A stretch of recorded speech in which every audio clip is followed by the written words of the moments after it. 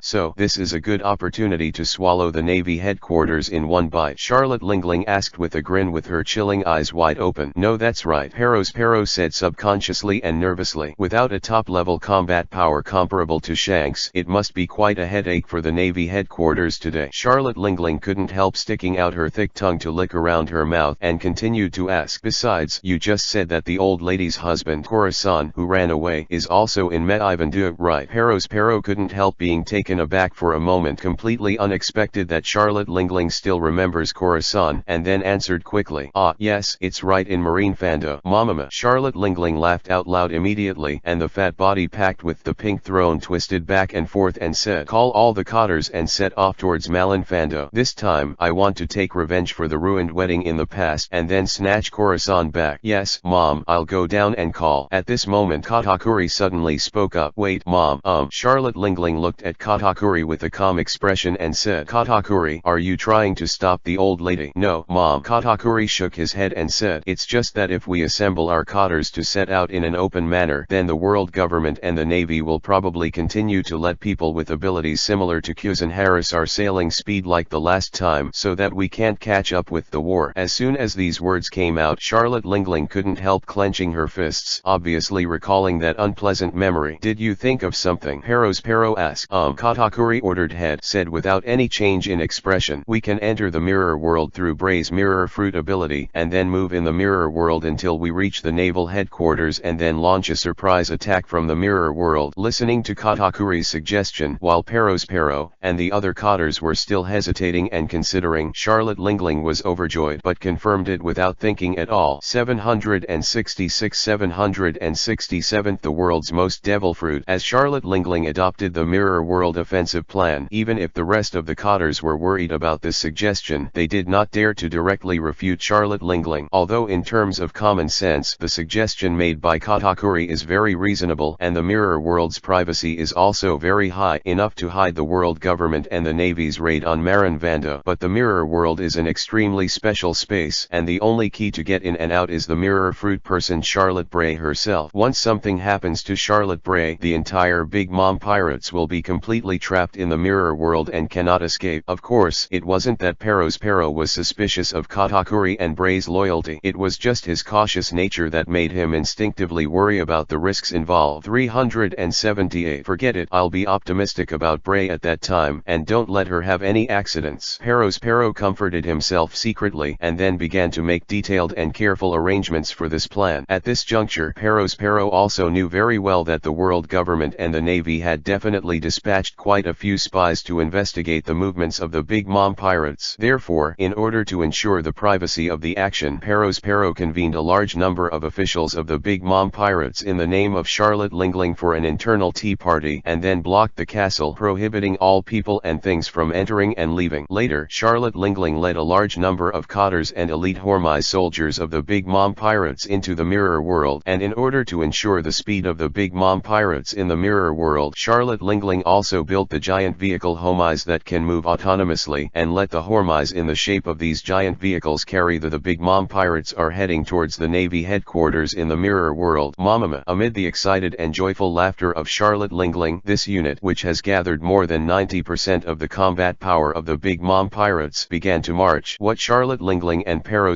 didn't know was that their every move might have been concealed from the world government and the Navy, but after they all entered the mirror world, the relevant news was accurately passed on to Asia Grace's hands. Ian glanced at the dense and unusually detailed list of information in his hand, which accurately recorded the specific names of the cotters who followed Big Mom Charlotte Lingling into the mirror world this time, and even now it is incomparable. The names of the vacant cotters in charge of the defense of the world are also clearly listed. Yan's mouth curved slightly and muttered, "It's boring." Dressed in a maid outfit, her face was no longer the usual cold expression. Instead, Baby 5, who was full of long-lost smiles, saw this and couldn't help but ask, "Lord Yan, did something happen?" "No, quite the opposite." Ion put down that list, said, "Because everything went so well, many of the backup plans I prepared have no chance to be used at all. Isn't this also kind of boring?" Hearing this, Baby 5 couldn't help laughing and said, "Isn't this normal? Even the so-called 4 emperors are not on the same level as Lord Yan. You can't take Charlotte Lingling so lightly." "Baby 5, you are not her opponent yet," Ian whispered to Baby 5, who seemed to be a little too proud recently, and said. Baby 5 stuck out his tongue lightly and murmured softly, "Doesn't this mean that Charlotte Lingling is no match for Lord Ion at all? Am I not equal to a part of Lord Ion?" "Obviously it means the same thing. However, from the moment we entered the mirror world, the game between us that may not exist at all is completely over." Charlotte Lingling, as expected, "You are the easiest one to deal with." While Ian sighed, he motioned to Baby 5 to hand over the phone bug and then passed the latest instruction through the phone bug: "The liberation plan of all nations as scheduled." If Charlotte Lingling knew that the sea of countries would soon be liberated by the organization, I'm afraid he would be completely anxious. "Right," Baby 5 said with a smile. Ion put down the phone bug and said, "Don't worry, she won't have the chance to know. Charlotte Lingling is an indispensable pawn in this war." "Huh?" Baby 5 asked suspiciously. In this regard, Ion smiled without saying a word and turned to ask, "How far is it from the undersea prison?" While wearing the upper body, the maid turned, but the lower body was like a machine connected to the huge steel monster that looked like a naval battleship under her feet. Her eyes closed slightly, and she replied, "It takes less than an hour to reach the undersea prison. The Navy headquarters and the undersea prison have a fixed telephone bug contact cycle. The time interval is once every 6 hours. The next contact time according to the regulations is..." Ion looked at the time and said, "Half an hour later." Baby 5, "Let Yin Wonkov start executing the plan in the underwater prison in half an hour." "Okay, Sir Ion." Subsequently, after Baby 5 contacted Yin Wonkov to confirm the plan, he couldn't help asking with some doubts, "Lord Yan, the war hasn't really started yet. Will it be too hasty?" Ian replied disapprovingly, "No problem. From the moment I was attacked and killed by Marine Fando, the Navy headquarters also began to worry about Ace's life safety, so Ace was taken from the underwater prison to Marine Fando to be detained in advance. Without Ace's existence, neither the world government nor the Navy would take the initiative to pay attention to the underwater prison." "Just, is there anything important in the underwater prison?" Baby 5 asked. "Have." A few traces of coldness flashed in Ian's eyes. He turned his head and glanced at the pile of fruits on the battleship simulated by Baby 5 behind him, and replied calmly, calmly. The undersea prison holds the largest amount of devil fruits in the world. Suddenly, Baby Five's heart shuddered. If I had a choice, I wouldn't make such a decision. Just. Ion stood up slowly and said calmly, the number of artificial fruits that Khorasan has accumulated over the years is still a little short. In this case, there can only be other ways to make up for the missing part. Moreover, I have to suspect that the original intention of the world government to establish a large underwater prison is also consistent with my current thinking. In an emergency, a large number of devil fruits can be quickly collected by executing prisoners. So no matter what, I will never let the underwater prison remain intact until that moment comes. 767 768th chapter Autistic Ani Road. Underwater prison. In the unknown new ladyboy paradise on the 5.5th floor of the underground. Hip hop. Yin Wonkov, who hung up the phone bug, excitedly raised his hands towards the group of shemales in front of him and cheered. Little ones, a new era is coming, get excited. Oh. Immediately, this group accepted Yin Wonkov's new shemale concept, and the prisoners who had broken through the gender boundaries also started to revel. Yin Wonkov's big face and body twisted back and forth with excitement as if he was dancing to the music. His fingertips popped out of his fingernails and then stabbed them into his body. Hip hop. The next moment, Yin Wonkov's burly and sturdy body quickly became graceful, and then he stretched out his hand and pointed forward and said loudly, little ones, in the name of the Queen of the Shemale Kingdom, I announce that today is the time to welcome my companions. Go ahead and bring the peculiar vitality of shemales to this lifeless prison. Oh. Immediately, under Yin Wonkov's order, the crowd of shemales in front of them quickly ran in all directions from the new shemale paradise, which was in all directions in the underwater prison. During Yin Wonkov's lurking in this big underwater prison, he kept secretly observing the noteworthy prisoners in the big underwater prison, and he had already made clear which ones are worthy of being drawn and powerful. These characters are the targets of Yin Wonkov lurking in the underwater prison. Now, with the passing of Yan's order, Yin Wonkov can be said to have no hesitation to start causing chaos in the underwater prison, and to liberate those who are worthy and powerful. And supernovas such as Kid Hawkins, Bonnie, who were deliberately arrested and sent to the underwater prison in the Chambord Islands, were unshackled by the shemales at the first time, and then restrained the undersea prison that reacted. Jailers and marines, buy more time for the rest of the shemales. What? There were riots on the 4th and 5th floors of the basement, and the supernova who had just been imprisoned and a group of shemales who appeared out of nowhere had a riot. At this moment, when the director Magellan, who was emitting poisonous gas in the toilet of the office of the great underwater prison, heard the news, he only felt that his stomach turned even more anxious. Damn, it just happened to happen at this time, Magellan said angrily, and then ordered to the subordinate outside through the toilet door. What are you still doing? Hurry up and let the deputy director Hannibal lead the jailer beasts to suppress the riot. We must not let the riot spread to the 6th floor. If the guys on the 6th floor are released, there will be a big problem. After a pause, Magellan then ordered, also quickly report this matter to the Navy headquarters, and let the Navy headquarters send a few warships to block the surrounding waters. It must not be allowed anymore. There is an incident similar to the successful escape of the Golden Lion. Ah, yes. The subordinates outside the door hesitated for a while and then reported, Deputy Director Hannibal has gone to suppress it, but there seems to be a problem with the phone bug that communicates with the Navy headquarters, and the communications department is urgently repairing it. Suddenly, Magellan inexplicably smelled an unpleasant breath. It's just that before Magellan could think about it, his stomach violently turned upside down again, and just a trace of poisonous gas leaking from the crack of the toilet door directly poisoned the subordinates outside the door and sent them to the ground for rescue. And just as the entire submarine prison was in chaos, the submarine prison urgently closed all passages and began to mobilize combat power to suppress the 4th and 5th floors of the main riots, fighting with the supernovas who were full of firepower. Time. In the 6th floor of the undersea prison, Yin Wonkov's graceful figure appeared here alone, attracting the attention of many criminals detained here. This guy isn't the jailer. Where did the kid come from? How dare he hang around in the infinite hell? Hey kid, let me out. I can meet all your requirements. A terrifying voice resounded in the prison on the 6th floor, enough to make people who were not determined to pee on the spot. And Yin Wonkov's eyes swept across the prisoners, and all he saw were legendary pirates who were once famous in the sea. This is the bottom layer of the great underwater prison and the 6th floor known as the infinite hell. The people who can be imprisoned here are all people who can be called legends in the sea, but most of them are also a group of extremely vicious pirates. Since the Golden Lion Shiki successfully broke his legs and escaped from prison, almost all the people detained here have heavy shackles of sea towers that bind their hands and feet to death. In the end, Yin Wonkov stopped in front of a prison, then threw the key prepared in advance into into the prison and said, awaited. The person in the prison who was chained by the halustone slowly raised his head, staring at Yin Wonkov with a pair of dead fish eyes that had no emotion and looked unusually indifferent. Under the gloomy light, the person in front of him was the once mighty King 7 Marshal C's Inilu. However, at this moment, Anilu's face was completely devoid of the pride he once had. Instead, he looked extremely decadent, with a hoarse and low voice. Is Yin Wonkov hip-hop? Yin Wonkov stabbed himself with 10 fingers, returned to his usual burly shape, and then put the huge face directly in front of Anilu and said in a strange voice, Anilu, did you feel surprised? Anilu cast a glance at Yin Wonkov. The dead fish's eyes drooped, and then he said decadently, you go. What? Yin Wonkov was stunned for a moment and then said inexplicably, Anilu, what nonsense are you talking about? The little ones can't stand it for a long time. I'm a riot launched by the monster like Magellan every day when he is squatting on the toilet, and there is not much time to waste. Anilu said without looking up, go away. I'm an incompetent loser who deserves to stay in this place. For a while, Yin Wonkov was at a loss, completely ignorant of what happened to this arrogant, self-proclaimed god who was once invincible in front of him to be so decadent and autistic. Hey, Anilu, stop joking. What's the matter with you? In this regard, Anilu seemed to be completely autistic, and he didn't even have the thought to answer Yin Wonkov as if he was a salted fish hung by a chain of halustone. 768 769th chapter. Again dazzling thunder. Perhaps Yin Wonkov is a pervert, a personal demon, and a first-class doctor in the sea, but when it comes to psychological problems and things that can be solved by mouth guns, Yin Wonkov is not as good at fooling as Ian and Drago. Hey, Anilu, don't make trouble. If you don't go out now, you won't be able to even survive after a while, Yin Wonkov said urgently. Then let me die here, Anilu replied sullenly. Let's go, Yin Wonkov, I just want to be alone now. Tisk. Yin Wonkov scratched his extremely fluffy purple explosive head vigorously, then popped his fingernails and said, hey, Anilu, if you don't cheer up, believe it or not, I'll turn you into a woman. However, this was enough to make Anilu fry in the past, and then he electrocuted Yin Wonkov's body to blacken the words. Anilu still did not show the slightest reaction. Damn. Upon seeing this, Yin Wonkov stretched out his hand and stabbed Anilu on the body without hesitation. Immediately, Anilu's white body, which was originally full of muscular outlines, quickly shrank several times. Her waist became slender, but her chest quickly bulged, and even her hair grew rapidly. This also caused Anilu, who was petite for a few laps, to naturally get rid of the shackles of halustone, and his blonde hair was half prostrate on the ground. Experience the wonderful realm of transcending the world and transcending gender at that moment. Even if you have ever, after experiencing some inhuman torture, you must have cheered up a little, right? Yin Wonkov rubbed his chin, guessing. However, even so, Anilu was still half lying on the ground, with no intention of getting up at all, and he didn't even have any reaction to his body being turned into a woman by Yin Wonkov through the hormone fruit. It seems that the only way to do it is to make a trick. Seeing this, Yin Wonkov couldn't help muttering something, and then asked Anilu loudly, hey, Anilu, wait a while, that adult will also go to the underwater prison. Immediately, Anilu, who had not reacted at all, moved her fingers, and her entire facial features were still completely biased towards women's soft face. 379. What do you mean? How did that lord come to such a dirty prison? What happened? However, before Yin Wonkov could answer, several prisoners watching the fun couldn't help but sneered loudly. Haha, what else can be in this prison? I must have been arrested. It seems that there is another newcomer here. Hey, Anilu kid, you seem to have become a woman. Come here and let me have a good time. In the next moment, the extremely dazzling blue thunder light bloomed in the 6th floor of the underwater prison, and the terrifying thunder dragon raged in the 6th floor of the entire underwater prison. Cries, the smell of charcoal and the smell of meat began to communicate and mixed in the air, and Enel's angry voice echoed in the 6th floor with the sound of thunder, reaching the ears of all the prisoners. You humble ants, dare to insult that lord. When Yin Wonkov saw this, seeing that some prisoners were about to be electrocuted by Anilu, he quickly stopped. Anilu, stop, don't kill the prisoners here. However, Anilu seemed to have never heard of Yin Wonkov's words, and the blue thunder dragon became more and more dazzling. That's what the lord meant. Until Yin Wonkov hurriedly shouted these words, the thunder light in the 6th floor disappeared instantly. The next moment, the blonde hair on the back floated with the thunder light, and Anilu, whose upper body was naked and full of spring light, slowly floated in front of Yin Wonkov, and Dan Emo raised his dead fish eyes and asked, tell me, what happened to that lord? Yin Wonkov slapped his mouth, fearing that Anilu would also turn himself into coke after reckoning, and said quickly, that lord specially came to let me rescue you, and also to save you. That lord is about to arrive at the underwater prison to meet us. Immediately, Anilu's expression, which was full of decadence and thinness, fluctuated violently, and muttered muttered,